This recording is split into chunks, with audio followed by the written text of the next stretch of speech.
En el año 1571, los gélidos pasillos del Kremlin se llenaron de una agitación inquietante. El zar Iván IV, ya conocido por su pueblo como Iván el Terrible, había emitido un decreto real. Tomaría una tercera esposa, pero no cualquier mujer serviría. Se declaró un desfile de novias. Decenas de jóvenes nobles fueron convocadas al palacio desde las vastas tierras de Rusia. Se las evaluó no solo por su belleza, sino también por su silencio, obediencia y linaje. Entre las elegidas estaba Marfa Sobakina, hija de un rico comerciante de Novgorod. Era delicada, grácil, serena, un retrato de la inocencia. Y en una corte regida por la sospecha y la sangre, la inocencia era peligrosa. El desfile de novias era una tradición, pero bajo el reinado de Iván, la tradición se había consolidado. Cada sonrisa escondía secretos. Cada reverencia era una apuesta. Para las mujeres, esto no era un cuento de hadas, era una jaula de seda y escarcha. La elegida se convertiría en zarina, ¿pero a qué precio? La corte observaba a Iván hacer su ronda. Sus ojos estaban cargados de cálculos. No era un hombre que buscaba el amor. Era un gobernante que buscaba el control, un zar que buscaba un símbolo. Cuando Marfa fue elegida, no se oyeron vítores, solo un silencio. Su destino había sido decidido, no por el amor ni por el destino, sino por una gobernante cuyas manos habían olvidado la piedad hacía tiempo. Tras los muros del palacio, comenzaron los preparativos para la boda. Se cosieron túnicas doradas, se forjó una corona. Pero debajo de todo, algo más se estaba gestando, algo que ninguna dote podría cubrir. Porque como novia del zar, Marfa no se encaminaba hacia un matrimonio. Se encaminaba hacia una muerte lenta. Y la corte lo vería desarrollarse, un aliento envenenado a la vez. Ella fue elegida. Marfa Sobakina, la discreta hija de un comerciante, había sido elegida por el hombre más temido de Rusia. El zar Iván IV, conocido en todo el continente no solo por su brillantez, sino también por su brutalidad, había tomado su decisión. De entre cientos de hijas de nobles, cortesanas y herederas ocultas, se había decidido por ella. Nadie sonrió al anunciarse el asunto. No hubo celebraciones públicas, ni fuegos artificiales. Solo silencio, denso, terrible. Un silencio que cayó como un sudario de terciopelo sobre la corte. Marfa era delicada, conocida por su tez pálida y su voz suave. Y quizás por eso Iván la eligió. No por amor, no por alianza, sino porque no representaba ninguna amenaza. Podía ser moldeada, poseída, destruida, si era necesario. En público, Iván hablaba de paz, de estabilidad, de asegurar el futuro del imperio con una zarina como Dios manda. Pero a puerta cerrada, incluso sus consejeros más cercanos sabían que no era así. Iván desconfiaba de la paz, se alimentaba de la sospecha, bebía de la copa de la paranoia a diario. La novia que eligiera sería vigilada, puesta a prueba y castigada incluso por una supuesta deslealtad. Los preparativos para la boda comenzaron de inmediato. Los sastres reales trabajaron toda la noche. Se convocó al clero. El Kremlin se preparó para una boda envuelta en oro y custodiada por sombras. Pero algo ya andaba mal. Incluso antes de la boda, Marfa empezó a enfermar. Desmayos, fiebre. Su cabello se raleó. Su piel palideció aún más. La corte murmuraba sobre veneno. Algunos creían que provenía de rivales celosos. Otros sospechaban del propio zar, que ya estaba jugando con su presa. Iván llamó a curanderos y médicos, pero no para salvarla, para descubrir quién se atrevía a atacar su propiedad. Marfa, silenciosa y encogida, se encontraba en el centro de todo. El zar la había elegido. Y ahora, ella sería suya. No su reina, no su igual, su posesión. Y su sufrimiento apenas comenzaba. Incluso antes de poder llevar la corona, Marfa comenzó a marchitarse. Al principio, fue sutil. un rubor en sus mejillas que se negaba a desaparecer. Luego comenzó el temblor. Sus manos, antes firmes y gráciles, ahora temblaban al levantar una copa. Su apetito se desvaneció. Su cabello comenzó a caer a mechones. Su piel se volvió pálida, casi translúcida, como la escarcha que se aferraba a los muros del Kremlin. Y comenzaron los susurros. La corte, siempre vigilante, comenzó a murmurar sobre veneno. En las sombras de los pasillos y tras puertas cerradas se pronunciaban nombres con cautela. Algunos culpaban a las casas nobles rivales, buscando el favor del zar para sus propias hijas. Otros sugerían que era un enemigo del Estado, que atacaba a Iván a través de la novia elegida. Pero bajo la superficie había una teoría más aterradora, que el veneno provenía de dentro. Iván tenía un historial de poner a prueba la lealtad mediante la crueldad. Había convertido a amigos en enemigos con una sola mirada, ejecutado a boyardos por conspiraciones imaginarias y exiliado a familias enteras por palabras dichas en broma. ¿Podría ser que el propio zar hubiera orquestado su enfermedad? No para matar, sino para observar, para ver quién reaccionaba, para ver quién lloraba, quién susurraba, quién traicionaba. El aire del Kremlin se llenó de sospecha. Se llamó a médicos. Trajeron alquimistas extranjeros con tinturas y talismanes. Pero ningún remedio funcionó.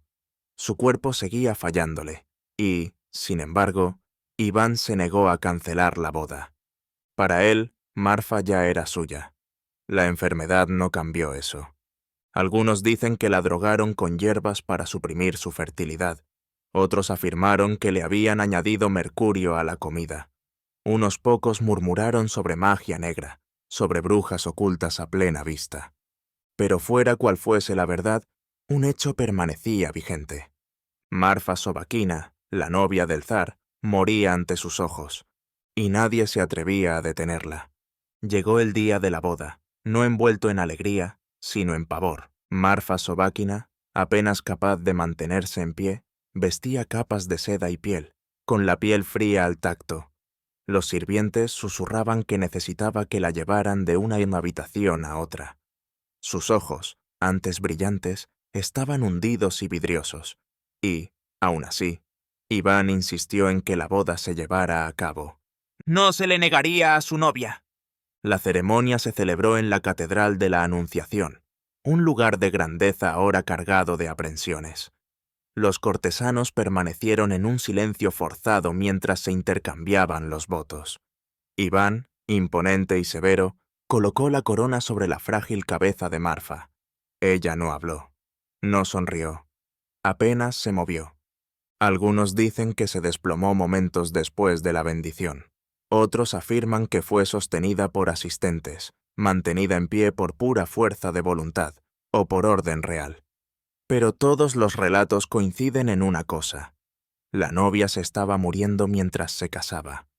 Los invitados no dijeron nada. Sabían que no era así. En los días siguientes, su estado empeoró.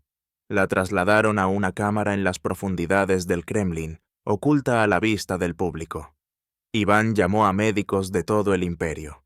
Interrogó a curanderos, castigó a parteras y ordenó a los torturadores que extrajeran confesiones de cualquiera que tuviera alguna relación con el deterioro de la salud de la novia. La boda debería ya haber sido un momento de unión para el reino. En cambio, se convirtió en un nubarrón. Los nobles temían que una mirada desviada despertara sospechas. La ira de Iván bullía a flor de piel, y todos sabían que no haría falta mucho para que se desbordara. Incluso en su sufrimiento, Marfa se convirtió en un símbolo de corrupción, traición o castigo divino. Nadie lo sabía con certeza. Pero todos sabían esto. El zar había tomado una novia, y en lugar de una celebración, le habían dado un cadáver en espera. Y el verdadero horror apenas comenzaba. Marfa Sobakina nunca más se levantó de la cama. La boda había sellado su destino, no como zarina de Rusia, sino como un fantasma viviente entre los muros del palacio. Cada mañana, su respiración se hacía más superficial. Sus extremidades se agarrotaban. Sus ojos dejaban de seguir el movimiento. Algunos decían que ya no sentía dolor, porque su cuerpo se había debilitado demasiado para sentirlo. Otros creían que aún sufría, en silencio, cada hora de su lenta descomposición. Los médicos del Kremlin estaban indefensos. Sus sanguijuelas, pociones y oraciones no surtían efecto. Iván exigía respuestas, pero ninguna llegaba. En cambio, recibió excusas, y eso solo empeoró las cosas. Caminó de un lado a otro por su habitación, observando cómo su cuerpo se consumía como nieve derretida. Su furia se volvió fría y calculada. Si no se encontraba una cura, alguien sería culpado. Su sospecha ahora tenía una dirección. Su dolor había encontrado un objetivo. La familia de Marfa, una vez honrada por la selección del zar, ahora era vista como traidora. Su padre, Vasily Sobakin, fue interrogado, amenazado, y finalmente murió en circunstancias misteriosas. Su casa fue desmantelada. Los sirvientes fueron torturados. Los vecinos desaparecieron de la noche a la mañana. Afuera, la gente comenzó a susurrar, no sobre veneno, sino sobre una maldición. Que las manos del zar estaban manchadas de demasiada sangre. Que ninguna mujer podría sobrevivir a él. Que la muerte de Marfa no fue un asesinato, sino un rechazo divino. Dentro, Marfa permaneció en silencio. Algunos dicen que sobrevivió 2 semanas, otros 3. Pero todos coinciden en que se desvaneció lentamente, pieza a pieza, hasta convertirse en un pálido eco de la muchacha que una vez estuvo ante el zar. En la última noche no hubo testigos, solo una habitación silenciosa y un cuerpo aún más quieto. Tenía 18 años, y con su último aliento, el Kremlin se enfrió aún más. Iván se había casado con un cadáver, y ahora haría que el mundo pagara por ello. Cuando Marfa Sobakina murió, algo dentro de Iván se quebró. No era el dolor de un viudo, sino la rabia de un hombre traicionado por el mundo mismo. Su dolor no trajo luto, trajo fuego y sangre. El Kremlin cayó en un silencio sofocante, perforado solo por las órdenes del zar, frías, precisas e implacables. Exigió nombres, exigió culpar. Los médicos fueron arrastrados a mazmorras, acusados de incompetencia, o peor aún, de conspiración. La tortura se convirtió en la medicina del zar para la verdad. Los gritos resonaron por los muros del palacio, pero nadie confesó la muerte de Marfa. Aún así, los castigos continuaron. Iván volvió su mirada hacia la nobleza. Acusó a los boyardos de traición, susurrando que Marfa había sido envenenada por enemigos del Estado. Su muerte, afirmó, no fue un accidente, era un mensaje, y ahora enviaría uno de vuelta. Se reanudaron las ejecuciones, se confiscaron propiedades, familias enteras desaparecieron al amparo de la noche. La corte de Iván, antaño un lugar de ambición, se convirtió en una galería de miedo. Ojos que evitaban. Los sirvientes se estremecieron ante su sombra. El zar había perdido a su novia, pero había ganado algo más, un propósito gracias a la paranoia. Incluso cuestionó las tradiciones que llevaron al desfile de novias. ¿Lo habrían manipulado? ¿Habrían usado los traidores la selección de la novia para colocar un peón venenoso en su cama? No importaba si lo creía o no. El castigo sería el mismo. La muerte de Marfa se convirtió en leyenda, pero no por su tragedia, por sus consecuencias. Porque después de ella, Iván ya no veía gente, solo amenazas. Los historiadores señalarían más tarde este momento como la fractura definitiva de la cordura de Iván. La calma antes de la tormenta de la Oprichnina, la semilla del terror venidero. Y todo, cada grito, cada decapitación, cada fantasma que vagaba por los salones del palacio, nació de un velo de novia empapado en silencio. El zar había perdido a una novia, y a cambio incendiaría Rusia. Marfa se había ido, pero su ausencia seguía siendo una herida que sangraba por todos los rincones de la corte de Iván. El dolor del zar se había convertido en obsesión. No dejaría que su muerte quedara sin respuesta. Y así comenzaron los interrogatorios. Nadie estaba a salvo. Los hombres de Iván arrasaban las casas nobles como una plaga. Los sirvientes eran atados y golpeados. Los médicos eran encadenados e interrogados sin descanso. Todo herbolario, partera y boticario que alguna vez había tocado el cuerpo de Marfa era llamado a rendir cuentas. No importaba si sus manos estaban limpias. El zar veía culpa en cada vacilación, traición en cada voz temblorosa. Bajo tortura, los hombres confesaban crímenes que nunca cometieron. Las mujeres admitían envenenamientos de los que solo habían leído en rumores. Los huesos crujían bajo los hierros candentes. La carne se ampollaba bajo las varas. La verdad no importaba, solo el espectáculo. Y mientras tanto, Iván observaba. Algunos dicen que empezó a llevar listas. Otros afirman que dictaba personalmente los métodos de tortura. Exigía detalles. ¿Qué se usaba? ¿Cuánto tiempo gritaban? ¿Cuándo se derrumbaban? Para Iván esto era más que justicia. Era un ritual, una purificación mediante el dolor, una forma de expulsar el miedo de su imperio, un cuerpo destrozado a la vez.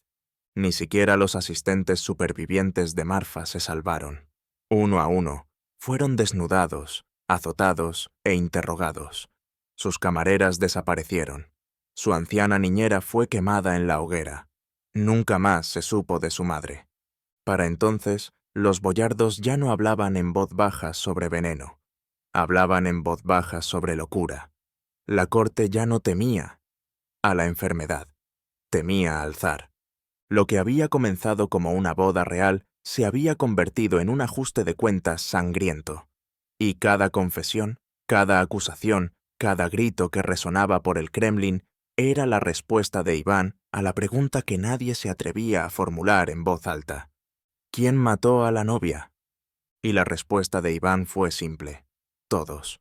La muerte de Marfa no fue solo el final de una vida, sino el comienzo de un régimen de terror. En los meses posteriores a su funeral, Iván tomó una decisión que cambiaría Rusia para siempre. Creó la Oprichnina, un estado dentro del estado, gobernado por el miedo, la obediencia y la lealtad absoluta solo a él. En su núcleo se encontraba una nueva fuerza, los Oprichniki. Vestidos con túnicas negras, montados en caballos negros, portaban escobas para barrer la traición y cabezas de perro para olfatear la traición. No eran soldados, eran verdugos, la inquisición personal de Iván. Lo que comenzó como dolor se había transformado en un sistema. Los boyardos, la antigua nobleza rusa, fueron los primeros blancos. Iván los culpó de todo, de envenenar a Marfa, de planear su caída, de cada traición imaginada en su mente febril. Sus hogares fueron confiscados, sus familias dispersadas o asesinadas. Algunos fueron obligados a cavar sus propias tumbas ante la mirada del zar, y tras todo, la sombra de Marfa persistía. Aunque su nombre rara vez se pronunciaba, su muerte pendía sobre cada acto de violencia. La Oprichnina no solo castigaba a los desleales, castigaba a los inseguros, a aquellos que apartaban la mirada demasiado tiempo, a aquellos que no lloraban lo suficiente, a aquellos que se estremecían cuando pasaban el retrato de Marfa por el salón. Iván ya no gobernaba con corona, gobernaba con pavor. Ciudades enteras fueron purgadas. En Novgorod, miles de personas se ahogaron en el río Volkhov, acusados de conspiraciones que Iván nunca demostró. El dolor del zar se había convertido en una enfermedad que se extendió como un reguero de pólvora, reduciendo a cenizas la tradición, la lealtad y la vida humana. La corte había preguntado, una vez, qué mató a la novia del zar. Ahora, el imperio estaba conociendo el precio de la respuesta. Marfa se había ido, pero su fantasma tenía colmillos, y cabalgaba con los Oprichniki, envuelto en una capa negra, por un reino que ya no conocía la seguridad, solo el silencio. La historia oficial era veneno. Pero extraoficialmente, Rusia susurraba algo más siniestro. Algunos decían que Marfa estaba maldita, que en el momento en que Iván la vio, la muerte comenzó a contar hacia atrás. En los pueblos, la gente hablaba de brujas escondidas entre familias nobles, de hechizos tejidos en velos y maleficios mezclados con vino. Decían que el espectáculo de la novia era una trampa, no para Iván, sino para Marfa, ella misma, que estuvo marcada desde el principio. Los pasillos de piedra del Kremlin resonaban ahora con algo más que pasos. Resonaban con superstición. Otros creían diferente. Afirmaban que no fue magia lo que mató a Marfa. Fue locura. Pero no la suya, sino la suya. Iván, decían, había envenenado su mente mucho antes de que su cuerpo se derrumbara. Su tacto transmitía miedo. Su voz transmitía sospecha. Su amor, si podía llamarse así, era una lenta asfixia. Quizás el cuerpo de Marfa simplemente no podía soportar la carga de ser amada por un hombre que no confiaba en nadie, ni siquiera en su propio reflejo. Algunos médicos, años después, especularían sobre enfermedades, envenenamiento por mercurio, tal vez, por medicamentos destinados a mejorar la fertilidad. Otros culparon al estrés, a los nervios, a un fallo del cuerpo bajo el insoportable peso de la vida cortesana. Pero todas estas teorías llegaron demasiado tarde. El daño ya estaba hecho. El cadáver había sido enterrado. El zar había seguido adelante, pero no sin cicatrices. Al final, nadie pudo probar nada. Las pruebas eran cenizas. Los testigos estaban muertos. La verdad había sido silenciada hasta la tortura. Lo que quedaba era un cuento, un mito, una lección. Para algunos, la muerte de Marfa fue un castigo divino. Para otros, una limpieza política. Pero para Iván, fue la confirmación de lo que ya creía, que el mundo estaba lleno de traición y que solo la violencia podía contenerla. Brujería, locura, medicina, política. Ya no importaba que había matado a la novia, porque a los ojos del zar todos eran culpables. Marfa Sobakina murió en silencio, pero su muerte resonó en la historia. Nunca estuvo destinada a ser recordada. Solo otra esposa real, un nombre cosido en un pergamino. Un breve capítulo en el turbulento reinado de un zar. Pero su lenta y dolorosa muerte se convirtió en algo completamente distinto. Un símbolo, una advertencia, un punto de inflexión. En los años posteriores a la muerte de Marfa, Rusia cambió. La Oprichnina reforzó su control. Las ejecuciones se hicieron más frecuentes, la paranoia más permanente. La furia de Iván encontró nuevos blancos, clérigos, nobles, campesinos. Familias enteras desaparecieron de la noche a la mañana, y, a pesar de todo, su nombre persistió como un moretón desvanecido. No se pronunció abiertamente, no se elogió, pero se sintió. Algunos cronistas la incriminaron como una mártir, una inocente atrapada en las ruedas de un imperio en declive. Otros la presentaron como la novia maldita, condenada desde el momento en que Iván la vio. Pero todos coincidieron. Después de Marfa, el zar nunca volvió a ser el mismo. No fue la única esposa que sufrió. Otras la seguirían. Algunas morirían. Algunas huirían. Pero Marfa fue la primera cuya muerte se sintió como una profecía. Un espejo que reflejaba el alma de un gobernante que ya se derrumbaba. Su historia sobrevivió en susurros, en los chismes de la corte, en fragmentos de cartas y panfletos manchados de tinta que circulaban en secreto. Una novia envenenada, un zar loco, un reino que se deshace hilo a hilo. E incluso hoy aparece, silenciosamente, en libros, documentales y podcasts. Su nombre surge en conversaciones sobre la ascendencia de Iván, su crueldad, su mente desmoronándose. Ella es la herida que la historia nunca cerró. Marfa Sobakina nunca gobernó. Nunca llevó la corona con fuerza. No dejó herederos.